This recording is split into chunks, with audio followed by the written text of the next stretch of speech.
Jesus more than once tells us he's the light of the world. And even the scriptures refer to him as the light that we should share with each other. Jesus is telling you that you and I are the light of the world and the salt of the world.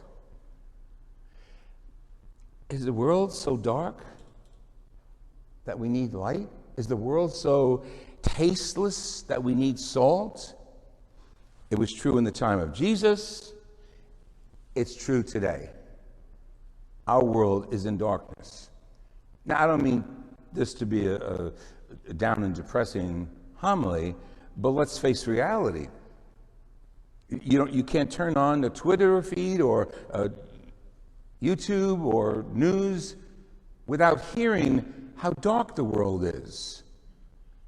The darkness comes from not caring. The darkness comes from anger. The darkness comes from greed. The darkness comes from domestic violence.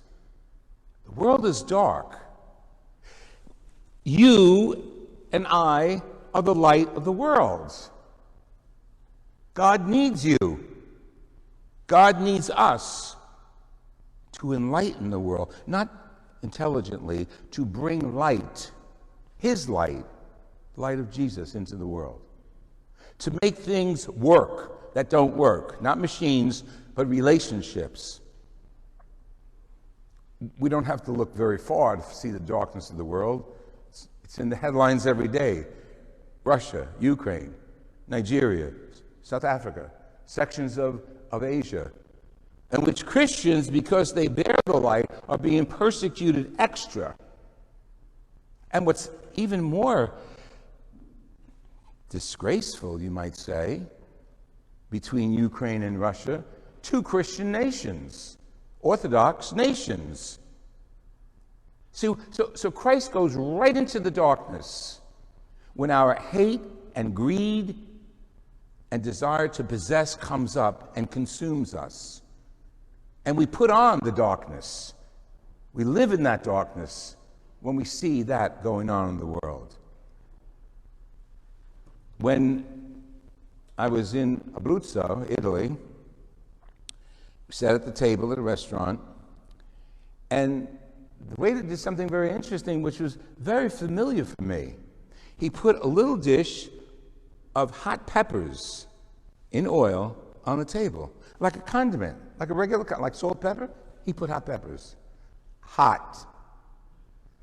So when Jesus talks about you are the salt of the earth, and he's talking about us being flavorful, I think he's talking about my grandmother's hot peppers.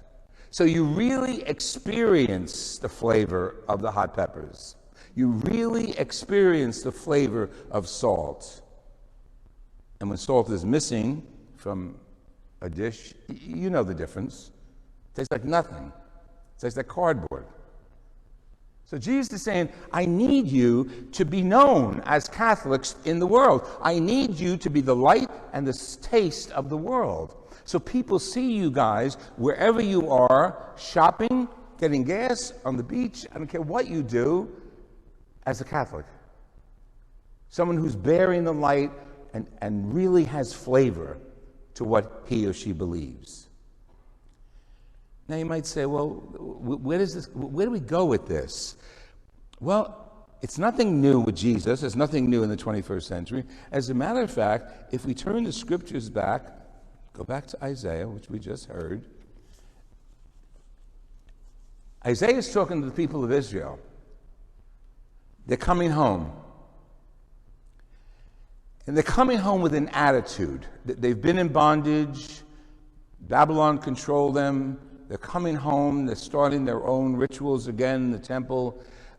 But they're more concerned with the rituals than who the rituals are for. And believe me, this is not for God. God doesn't need another Holy Communion. God doesn't need another sign of the cross. We do. So when that wine is consecrated, it's God giving it to us because we need it. When that bread is being consecrated, it becomes the body of Christ. It's for us. We need it. Well, the people of Israel thought, let's go to church, it was temple, Let's go and make fuss and make music and make all this and forget why we're really there. Isaiah reminds us. He said, forget your sacrifices because they stink. Hosea and Isaiah said that more than once. Why do they stink? Because they were animal sacrifices. And the smoke going up to God, through Isaiah, says, they stink if they don't have the heart and the message to them. Think of salt, think of light, think of the fullness of the message of Jesus. And he says, I want you, this is Isaiah speaking on behalf of God. Come to the temple, but as soon as you get out of the temple, as soon as you've offered your sacrifice, share your bread with the hungry, shelter the oppressed and the homeless. And when you see someone naked, clothe them, and do not turn your back on your own. We're Catholic, part of the Catholic Church, universal.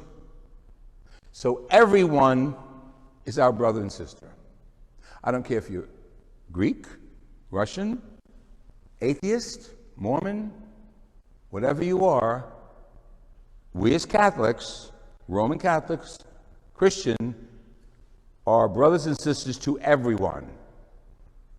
No matter what their faith, their denomination, their color of their skin, the language they speak. That's the benefit of being a Christian, that everyone is our brother and sister. Go back to Isaiah and he says, and don't you turn your back on your own. Who are our own? Look around. Here, on the beach, shopping center, on the mall, in the cars. The person you just cursed at in front of you in the car, it's your brother. Jesus is saying, not me. You heard him. So, our message is so Catholic, universal. And it stems from, it reiterates by Jesus, but it stems from Isaiah. And he tells us, then your light, think of light again, Jesus is using that metaphor. Once you do all this, share your bread, clothe the naked, don't dare turn your back on someone in need, then your light will break forth like the dawn, and you will be healed.